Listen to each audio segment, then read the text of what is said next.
Megastar చిరంజీవికి deep fake video కష్టాలు తప్పలేదు. చిరంజీవి ఫోటోలను మార్ఫింగ్ చేసి అశ్లీల వీడియోలు సృష్టించారు సైబర్ నేరగాళ్లు.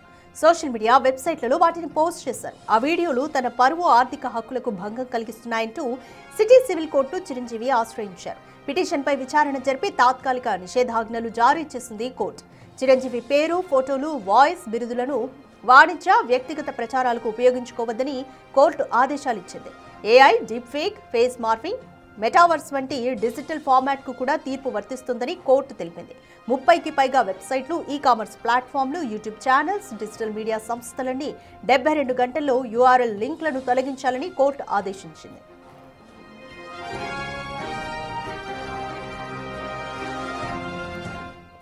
చిరంజీవి పరువుకు భంగం కలిగేలా ఆయన పేరును ప్రింట్, ఎలక్ట్రానిక్, ఆధారిత మీడియాల్లో ఏ రూపంలోనైనా దుర్వినియోగం చేయకూడదని కోర్టు స్పష్టమైన ఆదేశాలిచ్చింది. ఆదేశాలను ఉల్లంఘిస్తే తీవ్ర సివిల్, క్రిమినల్ చర్యలు తప్పవని హెచ్చరించింది. కోర్టు ఆదేశాలతో వివిధ సెక్షన్ల కింద కేసు నమోదు చేసి సైబర్ క్రైమ్ పోలీసులు దర్యాప్తు చేస్తున్నారు.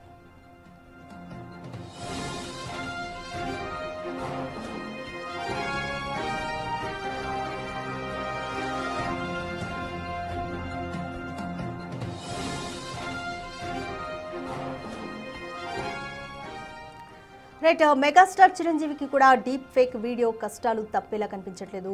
అయితే చిరంజీవి ఫోటోలను మార్ఫింగ్ చేసి అశ్లీల వీడియోలు సృష్టించారు కొంతమంది సైబర్ నేరగాళ్లు. అయితే సోషల్ మీడియా వెబ్సైట్లలో ఇప్పటికే వాటిని పోస్ట్ కూడా చేశారు. అయితే ఆ వీడియోలు తన పరువు ఆర్థిక హక్కులకు భంగం కలిగిస్తున్నాయంటూ చిరంజీవి సిటీ సివిల్ కోర్టును ఆశ్రయించారు. ఈ పిటిషన్పై విచారణ జరిపిన కోర్టు తాత్కాలికంగా కొన్ని నిషేధాజ్ఞలను జారీ చేసింది. చిరంజీవి పేరు, ఫోటోలు, వాయిస్, బిరుదులను వాణిజ్య, వ్యక్తిగత ప్రచారాలకు ఉపయోగించకూడదంటూ కోర్టు స్పష్టమైన ఆదేశాలను జారీ చేసింది.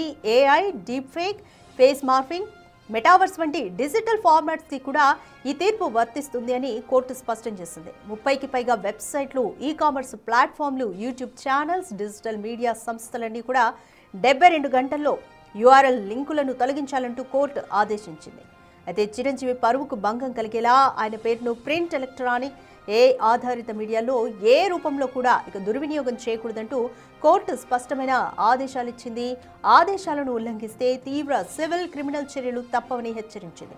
కోర్టు ఆదేశాలతో వివిధ సెక్షన్ల కింద కేసు నమోదు చేశారు సైబర్ క్రైమ్ పోలీసులు. ఈ కేసుకు సంబంధించి ఇంకా దర్యాప్తు చేస్తున్నారు. ఇటీవల సెలబ్రిటీస్ ఐశ్వర్య రాయ్ కానీ వీళ్ళంతా కూడా సివిల్ కోర్టులను ఆశ్రయించారు తమ హక్కులను కాపాడుకునే విధంగా.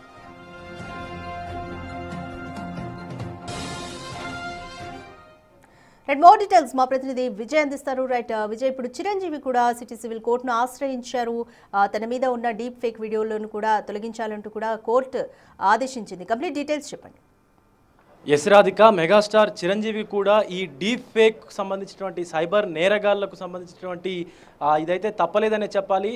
అయితే చిరంజీవికి సంబంధించినటువంటి ఏఐ ఆధారిత వీడియోలను ఫోన్ వెబ్సైట్లో ఉంచి ఆ వీడియోలను సోషల్ మీడియాలో అయితే సైబర్ నేరగాళ్ళు వదిలారు.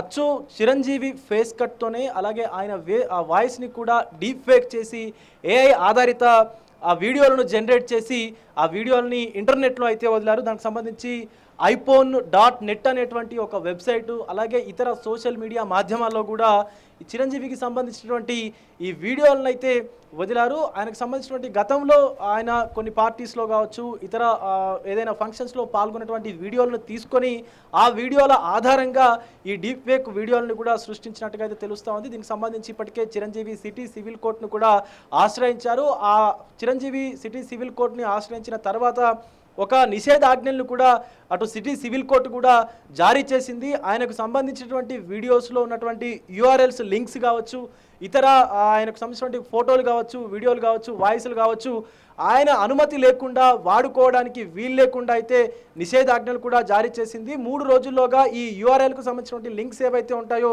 వాటిల్లో ఉన్నటువంటి Chiranjeevi videos, photos, deep fake వీడియోస్ని కూడా తొలగించే విధంగా అయితే ఆర్డర్స్ పాస్ చేసింది. అలాగే చిరంజీవి కూడా ఇటు సైబర్ క్రైమ్ పోలీసులకు మొన్న ఒక లేఖను కూడా రాశారు. తను ఎంతగానో తెలుగు ప్రజల్లో ఎంతగానో అభిమానం కొని తెచ్చుకున్నటువంటి, అభిమానం సంపాదించుకున్నటువంటి తెలుగు సినీ నటుడుగా కొన్ని సంవత్సరాలుగా ఆయన ఆ తెలుగు చలనచిత్ర పరిశ్రమలో అయితే కొనసాగుతూ ఉన్నారు. తెలుగుకు సంబంధించినటువంటి ఇండస్ట్రీలో ప్రతి కుటుంబం కూడా తెలుగువారు చిరంజీవిని ఒక ఇంటి సభ్యుడిగా కూడా భావిస్తారు. అంత అభిమానాన్ని చిరంజీవి సంపాదించుకున్నారు. అయితే ఇప్పుడు ఈ డీప్ ఫేక్ వీడియోల వల్ల తను ఆర్థికంగా కావచ్చు, అలాగే నైతికంగా కావచ్చు ఇబ్బందులకు గురవుతా ఉన్నారని కూడా చెప్పుకోవచ్చు. అదంతా కూడా ఆయన పరువుకు సంబంధించినటువంటి అంశం తీసుకున్నట్లయితే నా పరువు పోతోంది, ఖచ్చితంగా దీనిపైన చర్యలు తీసుకోవాలంటూ కూడా చిరంజీవి సైబర్ క్రైమ్ పోలీసులను ఆశ్రయించారు. వారికి ఒక లేఖను కూడా రాశారు. అయితే ఇటు సైబర్ క్రైమ్ పోలీసులు కూడా ఇప్పటికే పలు సెక్షన్ల కింద కేసులు కూడా నమోదు చేసుకున్నారు. బిఎన్ఎస్ 292 అలాగే 294 సేల్ ఆఫ్ అబ్సెన్షన్ మెటీరియల్ కింద ఒక కేసును నమోదు చేశారు. అలాగే ఐపీసీ 294, 296 బిఎన్ఎస్ అబ్సెన్షన్ ఆర్ట్స్ అండ్ సాంగ్స్ కింద ఒక కేసును కూడా నమోదు చేశారు. ఇంకా ఐపీసీ 509 అలాగే 357 బిఎన్ఎస్ అంటే ఇన్సల్టింగ్ ఎ ఉమెన్ అండ్ మొడిసిటీ అంటే ఒక ఉమెన్ని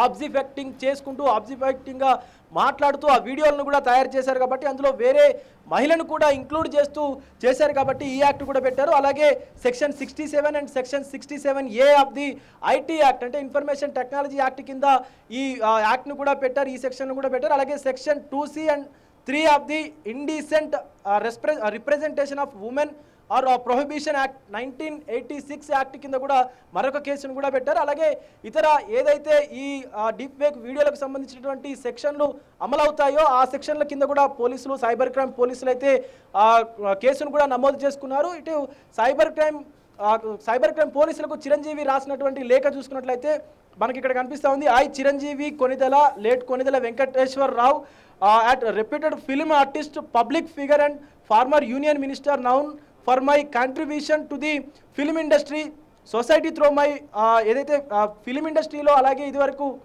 ఆయన మినిస్టర్గా పనిచేసినటువంటి సందర్భం కూడా ఉంది కాబట్టి అదంతా వివరణిస్తూ సొసైటీలో ఒక మంచి పేరు ఉంది, అలాగే నేను ఒక పబ్లిక్ ఫిగర్ని, నా పైన ఇలాంటి డీప్ ఫేక్ వీడియోలు అనేటివి చేయడం చాలా బాధాకరమైనటువంటి విషయం అంటూ కూడా ఆయన ఈ లేఖలో పేర్కొన్నాడు. అలాగే ఇలాంటి సైబర్ నేరగాళ్లను ఊరికే వదలకూడదు, ఖచ్చితంగా వీరికి కఠినమైనటువంటి చర్యలు తీసుకోవాలి, వీళ్ళపైన కఠినమైనటువంటి శిక్షలు కూడా ఈ సైబర్ నేరగాళ్లకు అమలు చేయాలంటూ కూడా ఇటు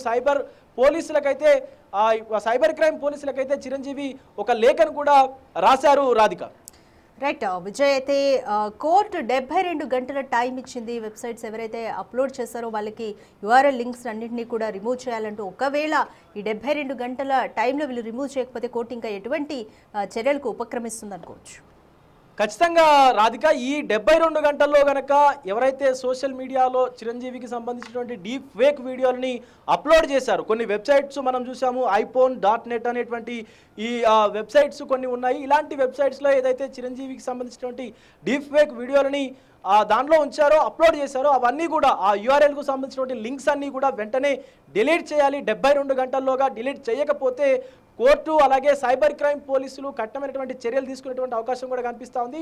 ఇటీవల చూసాము, చాలా మందికి సంబంధించినటువంటి ప్రముఖుల డీప్ ఫేక్ వీడియోలన్నింటినీ కూడా సైబర్ నేరగాళ్ళు ఈ ఇంటర్నెట్లో అయితే వైరల్ చేసేటువంటి విధంగా డీప్ ఫేక్ వీడియోలను సృష్టించి కూడా వాళ్ళతో బెదిరింపులకు పాల్పడేటువంటి ఘటనలు కూడా మనం చూసాం, అలాంటి ఉదంతాలను కూడా చూసాం. ఇప్పుడు ఆ సైబర్ నేరగాళ్లకు చిరంజీవి కూడా అంటే చిరంజీవికి కూడా సైబర్ నేరగాళ్ల వల్ల అయితే చిక్కలేదనే చెప్పాలి. Radhika right Vijay, right, thank you Vijay.